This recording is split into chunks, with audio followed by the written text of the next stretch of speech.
Olá, pessoal. Me chamo Janiele. Esse trabalho foi desenvolvido juntamente com o professor Marcelo Angotti e ele trata das apropriações de Paulo Freire na contabilidade.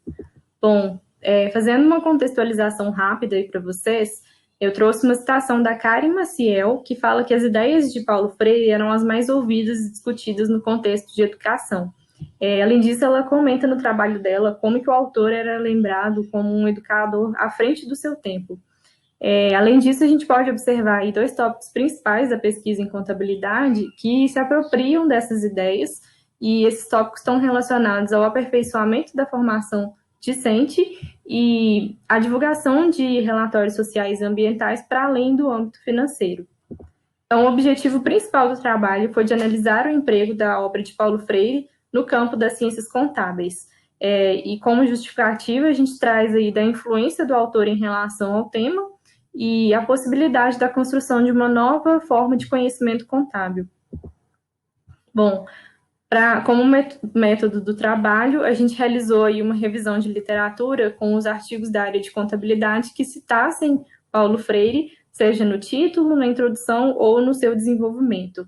A partir do levantamento desses trabalhos, foi elaborado um fichamento com recortes das principais ideias que eles traziam e como eles citavam o autor, e dos 67 artigos encontrados, 63 foram utilizados na análise.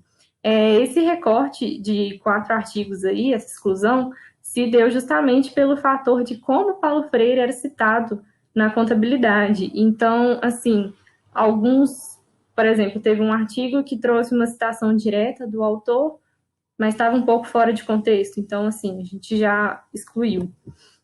Bom, como resultado, a gente pode observar uma predominância da utilização das obras Pedagogia da Autonomia e Pedagogia do Oprimido, principalmente a Pedagogia do Oprimido nos trabalhos internacionais. Esse resultado ele pode ser explicado pelas palavras-chave utilizadas na busca pelos artigos. Além disso, a gente realizou um outro levantamento de que 89% dos trabalhos tratavam de educação em contabilidade e os outros 11% era sobre contabilidade financeira, mercado de trabalho, contabilidade para usuários externos. Bom, então, a partir do fichamento foi realizada aí uma divisão com 2 agrupamentos de ideias, e dentro desses agrupamentos existem mais 5 subdivisões com os conceitos que a gente achou pertinente para esse trabalho.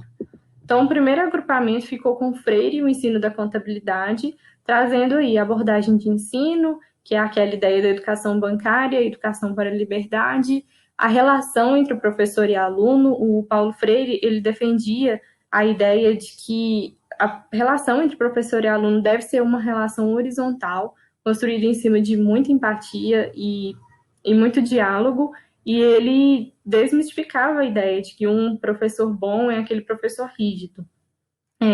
Os saberes necessários à docência, essa ideia do professor estar sempre tendo que se atualizar, e os princípios pedagógicos relacionados à sociedade.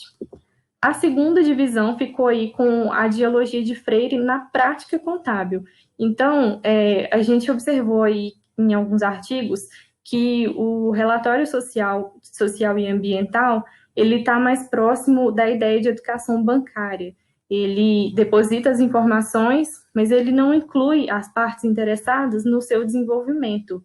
Então, uma forma de praticar a dialogia de Freire seria essa inclusão. Ele deixaria de ser um canal de comunicação e passaria a ser parte de um ato político se orientasse as partes interessadas no seu desenvolvimento a ter uma visão crítica da sua realidade.